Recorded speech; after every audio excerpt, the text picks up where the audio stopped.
ఎలా అయిపోయిందో అని అబ్బాయికి చెప్తారు. ఎందుకని? ఈవిడేమో తల్లి కడుపున పుట్టింది, వాడేమో ఈవిడ కడుపున పుట్టాడు. సహజమైన రక్త సంబంధం ఉంది అక్కడ.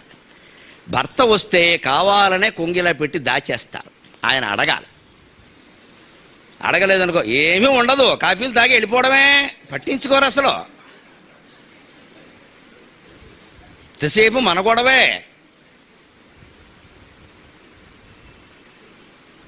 మనిషికి ఏం జరిగింది, ఉందా పోయిందా అని కూడా పట్టదో, వచ్చేస్తుంది. ఈ మాట తల్లి పట్టించుకోపోయినా రాదు, అన్నదమ్ములు పట్టించుకోపోయినా రాదు, కొడుకులు పట్టించుకోపోయినా రాదు. వాడు చచ్చిపోతున్నాడా కోడలతో, అందుకే నేను గుర్తురాదు, పైకి సమర్థిస్తుంది. చాలా చిత్రమైన వాటిది. మీ అబ్బాయి నిన్ను పట్టించుకోవట్లేదమ్మా అని ఏ తల్లితోనేనా అంటే, మా వాడు మంచివాడు, అది వచ్చింది, అది అప్పటి నుంచే పట్టించుకోవట్లేదు. అదే నీ కూతురు అల్లుడిని పట్టించుకోవట్లేదు కదా అంటే, వాడు దుర్మార్గుడు, ఏం చేస్తావు అమ్మా. ఇక్కడ కోడలు దుర్మార్గురాలా, అక్కడ అల్లుడు దుర్మార్గుడు అంటే మన కడుపున పుట్టిన వాళ్ళంతా మంచివాళ్ళు. వాళ్ళు మరి ఎవరు కడుపున పుట్టలేదా? తగాదాలు ఎందుకు వస్తాయో అర్థమైపోతుందండి. మన బుద్ధి మార్చుకోకపోతే ఏం ఉపయోగం లేదమ్మా. ఎన్ని పూజలు చేసినా ఒకటే. ఆవిడ చారుమతి, మన ఒట్టి పులుసుమతి, సాంబారుమతి. మన మతి మార్చుకోవాలి. మనం ఎందుకు ఇలా ఆలోచిస్తున్నాం? మనం కొడుకు చెడ్డవాడు ఉంటే అంగీకరించలేకపోతున్నాం, కోడల మీద తోసేస్తున్నాం.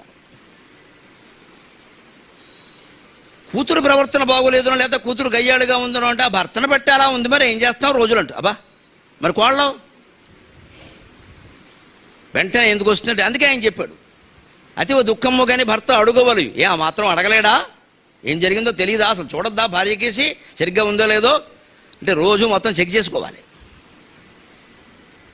అంతే ఉంటుంది. ఎందుకని ఇందులో ఆడవాళ్ళని అనక్కల, మగవాళ్ళని అనక్కల. విశ్వనాథ వారు ఏమంటే, చిత్రమైనది స్త్రీ జగత్ అన్నాడు. అందుకని పట్టించుకోవడమే. భర్త అన్నవాడు ఇప్పుడు ఏం నేర్చుకోవాలంటే, పనున్నా లేకపోయినా సరే వంటింట్లోకి వెళ్ళి ఒకసారి బాగుందా, అన్ని బాగున్నాయా, ఏం చిందులవి పడలేదు కదా, కాస్త జాగ్రత్త చూసుకో అంటూ ఉండాలి. అలా 4 రోజులు వరుసగా అంటే ఎంత అమాయకులు అంటే, మా ఆయన పాప రాగానే అన్నీ పలకరిస్తారు.